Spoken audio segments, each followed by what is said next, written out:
All right, y'all. Today we're gonna be doing the Garmin G5 interference test. I just did this a second ago.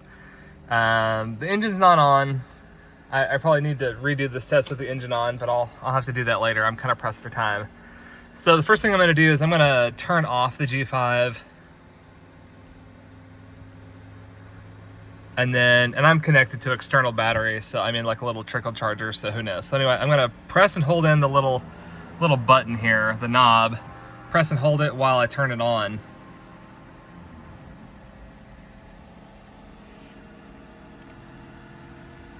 Oh, okay, good. So now I'm in configuration mode. So, device information, like I can select what it's, what it's reading from, I guess. Attitude, you can change the pitch, and you can do a whole bunch of things. Like you can change the way that it looks. You can do like a compact view or expanded view, etc. You can do calibration for the pitch and roll, whatever. Air data, whatever. Nobody really cares about this kind of stuff. But what I'm going to do is I'm going to go to magnometer. And what's really interesting is that, okay, so it's enabled, and the orientation, it says the connector is set to aft. So I guess like the connector is pointed aft, and the front of the magnometer is pointed towards the direction of flight, I guess is the easiest way to say that. Whatever. And I probably actually need to go look and see where it is. But anyway, let's go to the interference test. And I've already kind of done this. But what happens is it's got a little countdown, and we can go through things one at a time. So I'm just going to make sure all my lights are off. The only thing that's on is just the GPS and the transponder, right? Okay, so let's go through. So yeah, I'm ready to go.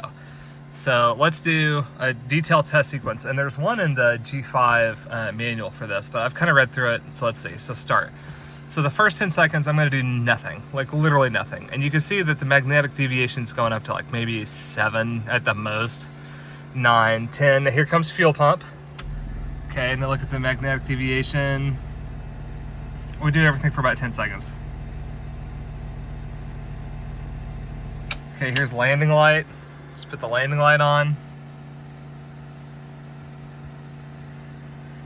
Follow it till the end. It's like a YouTube video. Then I'm doing my rotating beacon.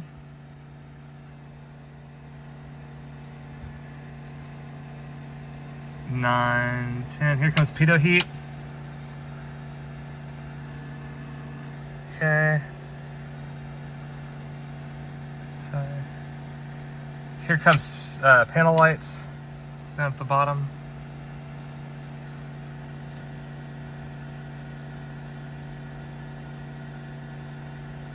Okay, here's like nav lights. Nav lights jumped up to like 50%. Did you see that? And then they're back down. Okay, I'm gonna wait a couple more seconds. Down here at the bottom left, I've got a rocker switch for like my wingtip lights. So 9, 10, and boom, did you see that? It went to 999% magnetic deviation when you put on the wingtip lights. I'm gonna turn them off, and it again goes to like 300% out of spec. Now that was on the, I think that was on the steady. Let's go to the pulse.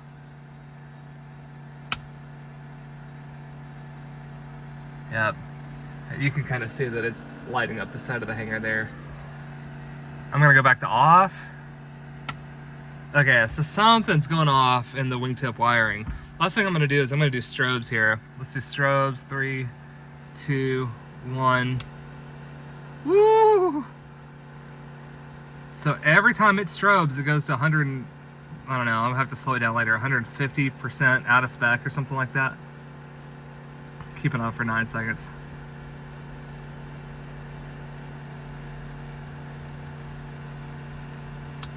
Okay, and now panel lights are on, like the lights for the altimeter and airspeed indicator stuff. I don't see anything there.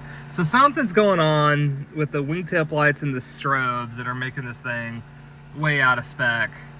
So let's see, 4, 3, 2, 1. So I'm gonna turn off the lights. I don't think there's, I mean, if I turn everything on at the same time, rocker wise, that's fuel pump, landing light, rotating beacon. Let's do the panel lights. Let's do the nav lights. I mean, the nav lights I get to like 70% there.